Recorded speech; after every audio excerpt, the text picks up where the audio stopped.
Hello friends, welcome to my channel Kamal Hossain blog চ্যানেলে আপনাকে অনেক অনেক স্বাগতম। দেশ এবং দেশের বাইরে থেকে যারা আজকে আমার ভিডিওটি কন্টিনিউ করেছেন প্রত্যেককে কমল হোসেন ব্লগ চ্যানেলে সুস্বাগতম। তো ফ্রেন্ডস, আজকে আমি আলোচনা করব অ্যাপেল গাছে গুটি ধরার পরে কি পরিচর্যা করবেন।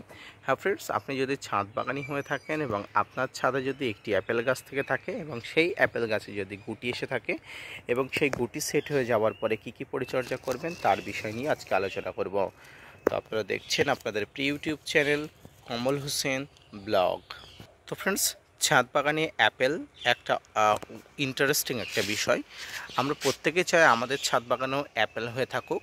তো আজকে আমি আলোচনা করব অ্যাপেল গাছের এই যে গুটি ধরা থেকে শুরু করে এই যে নতুন ফুল আসা, এই ফুলগুলোর কি করে পরিচর্যা করবেন, কি করে পরিচর্যা করলে আপনার অ্যাপেল গাছের ফুলগুলোকে রক্ষা করতে পারবেন এবং গুটিগুলোকে সুস্থ সবলভাবে ধরে রাখতে পারবেন।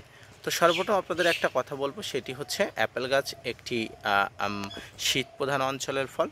যদিও যে অ্যাপেলগুলো বর্তমানে আমাদের ছাদ বাগানে হচ্ছে সেটি হচ্ছে উন্নত প্রযুক্তির মাধ্যমে বিভিন্ন অ্যাপেল, যেমন গোল্ডেন ডরসেপ, HRM99, আন্না, এই ধরনের অ্যাপেলগুলো বর্তমানে গ্রিন অ্যাপেল হলেও প্রচুর পরিমাণ ফলন এখানে হয়। তো ফ্রেন্ডস, বর্তমানে এই অ্যাপেল গাছের পরিচর্যা সম্পর্কিত অনেক তথ্য আপনাদের দিয়েছি, আগামীতেও আমি দেব। তো আজকে আমি আলোচনা করব মূলত অ্যাপেল গাছে গুটি ধরার পরে কী পরিচর্যা।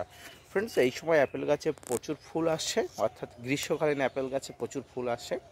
এই ফুলগুলো থেকে গুটি ধরার জন্য সঠিকভাবে ব্যবস্থা নিতে হবে। সর্বপ্রথম আপনাকে গাছের পরিচর্যা ঠিক করতে হবে, অর্থাৎ গাছের গোড়াতে জলের বন্দোবস্ত ঠিক করতে হবে। প্রচণ্ড রৌদ্র পড়ছে, রৌদ্রের সময় যাতে জলের কোনো রকম কষ্ট না হয় সেদিকে আপনাকে লক্ষ্য রাখতে হবে। এরপরে আপনাকে যেটা করতে হবে সেটি হচ্ছে, যেহেতু গাছে গুটি দাঁড়িয়ে গেছে এই সময় আপনাকে একবার বোরন স্প্রে করতে হবে। এই বোরন স্প্রে করলে কি গুটি ঝরে যাওয়ার চান্স অনেক কম থাকে। পাশাপাশি এই যে ফুল এসছে, আপনারা দেখতে পাচ্ছেন এই যে ফুল এসছে, এই ফুলগুলো থেকে নতুন করে রেণু উৎপাদন হওয়ার সম্ভাবনা থাকে এবং পরাগ মিলন হওয়ার চান্স থাকে। এবং পাশাপাশি আরও যেসব ফুলগুলো আসার মতো হচ্ছে, যেমন এই একটি ফুল আসার মতো হচ্ছে, আপনারা দেখতে পাচ্ছেন সবেমাত্র ফেটে বেরিয়ে যাওয়ার মতো হচ্ছে, এই একটি আসার মতো হচ্ছে, এখানে এই একটি আসার মতো হচ্ছে। তো ফ্রেন্ডস, এইভাবে আপনার অ্যাপেল গাছে প্রত্যেকটি অ্যাপেল গাছে ফুল আসবে, আপনি এইভাবে পরিচর্যা করুন, জলের বন্দোবস্ত এবং বোরন এই সময় একবার স্প্রে করবেন। পাশাপাশি এই সময় একবার ফাঙ্গিসাইড এবং কীটনাশক সংমিশ্রণ করে একবার স্প্রে করবেন। তবে ফুল ফুটে যাওয়ার আগে একবার স্প্রে করতে পারেন এবং গুটি দাঁড়িয়ে যাওয়ার পরে একবার স্প্রে করতে পারেন। সার্বিকভাবে অ্যাপেল গাছের এই পরিচর্যার ব্যবস্থা গ্রহণ করুন। এবং আরেকটা যেটা জিনিস, প্রচণ্ড গরম পড়ছে, গরমে আপনার গাছে এই ধরনের সানবার্ন হতে পারে। এই সানবার্ন যাতে না হয়, গাছকে যদি সম্ভব হয় গ্রিন নেটের নিচে নিয়ে আসবেন, নাহলে প্রত্যেক দিন সকালে এবং দুপুরে পরিষ্কার কলের ঠান্ডা জল দিয়ে স্প্রে করে দেবেন, গাছকে চান করিয়ে দেওয়ার মতো দেবেন। তো এইভাবে আপনার অ্যাপেল গাছকে পরিচর্যা করবেন। গুটি ধরা অ্যাপেল গাছে বিশেষ করে প্রচুর পরিমাণ পরিচর্যা লাগে, জলের ঘাটতি হলেই কিন্তু গুটিগুলো ঝরে পড়বে, ফুলগুলো ঝরে পড়বে। তাই ফ্রেন্ডস, জলের ঘাটতি যাতে না হয়, পাশাপাশি কোনো খাবারের যাতে ঘাটতি না হয়, অবশ্যই আপনাকে লক্ষ্য রাখতে হবে। এই সময় খাবার বলতে শুধুমাত্র স্প্রে ফার্মে খাবার দেবেন। এই সময় গুটি যেহেতু ধরে গেছে, গাছে গুটি আছে, আর কয়েকটা দিন পর অর্থাৎ এপ্রিল মাসের মাঝামাঝি সময় আপনাকে জৈব মিশ্র সার দিতে হবে।